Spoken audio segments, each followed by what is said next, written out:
નવરાત્રિમાં વરસાદ ખેલૈયાઓની મજા બગાડી શકે છે. એટલું જ નહીં, પાછોતરો વરસાદ આગોતરું વાવેતર કરનારા ખેડૂતોની મહેનત પણ નુકસાન કરી શકે છે. હવામાન વિભાગ અને અંબાલાલ સહિતના હવામાન નિષ્ણાતો આ દાવો કરી રહ્યા છે.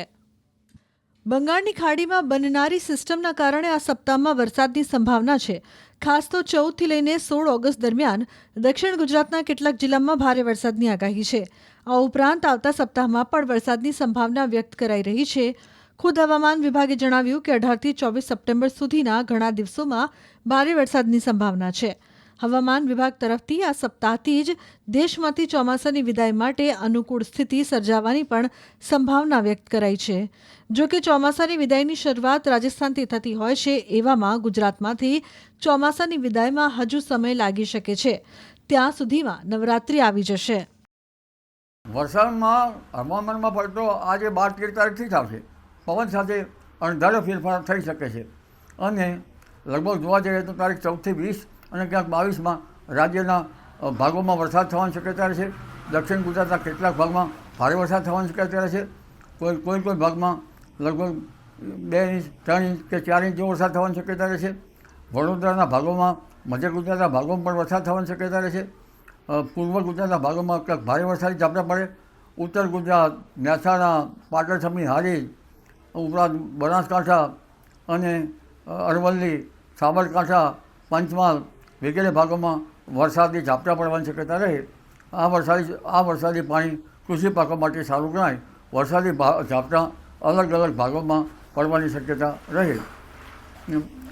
હાલમાં ધાન્ય પાકો જ્યારે નિગલ અવસ્થામાં આવ્યા છે ત્યારે પવનની ગતિ અને આ વરસાદ ઉત્પાદનમાં થોડીક કમી લાવી શકે અને ખેતરમાં પડેલા પાત્રમાં ઝેરી જીવજંતુઓની શક્યતા રહે. નવરાત્રિની શરૂઆતમાં ક્યાંક વાદળવાયુ કે ક્યાંક છાંટા પડવાની શક્યતા રહેશે. તારીખ 24-25 સપ્ટેમ્બરમાં લગભગ દક્ષિણ ગુજરાતના ભાગમાં ક્યાંક ભારે વરસાદી ઝાપટા પડે. મધ્ય ગુજરાતના કેટલાક ભાગમાં ક્યાંક ભારે વરસાદી ઝાપટા પડે. વડોદરાના ભાગોમાં કંઈ વરસાદી ઝાપટા રહે. પૂર્વ ગુજરાતના ભાગમાં ક્યાંક ભારે વરસાદી ઝાપટા પડવાની શક્યતા રહેશે અને હવે એન્ટી સાયક્લોન બનવાની શક્યતા રહેશે ધીરે ધીરે રાજસ્થાનના ભાગોમાં અને રાજ્યના ભિન્ન ભાગોમાં પણ ક્યાંક ગાજવીજ સાથે વરસાદી ઝાપટા પડવાની शक्यता રહે છે. 12 से लेकर 18 सितंबर तक 7 दिन की जो फोरकास्ट है, हल्का से मध्यम बरसात का संभावना रहेगा दोनों क्षेत्रों में ही, गुजरात रीजन और सौराष्ट्र कच्छ रीजन. इसमें हेवी रेनफॉल का वार्निंग दिया गया है 14, 15, 16.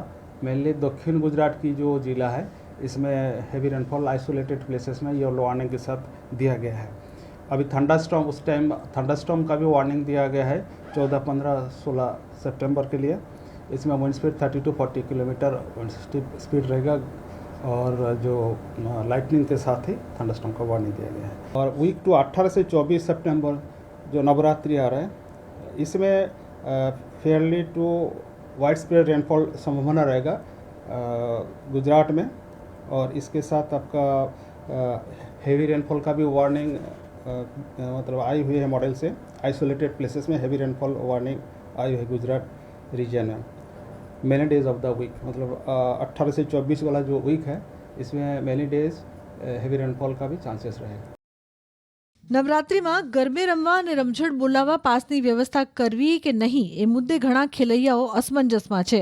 ન્યૂઝ 18 ગુજરાતી આ મામલે હવામાન નિષ્ણાત અથૈયા શેટ્ટી સાથે વાતચીત કરી, જેમાં તેમણે જણાવ્યું કે નવરાત્રિ દરમિયાન રાજ્યમાં છૂટોછવાયો વરસાદ થતો રહેશે.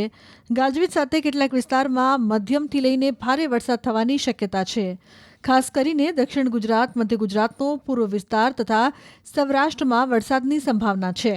જો કે અથૈયાએ સ્પષ્ટ કર્યું કે આ વરસાદ તાજેતરના સપ્તાહમાં પડેલા વરસાદ જેટલો તીવ્ર નહીં હોય, પરંતુ નવરાત્રિ ગ્રાઉન્ડમાં પડેલો વરસાદ ખેલૈયાની મજા બગાડી શકે છે.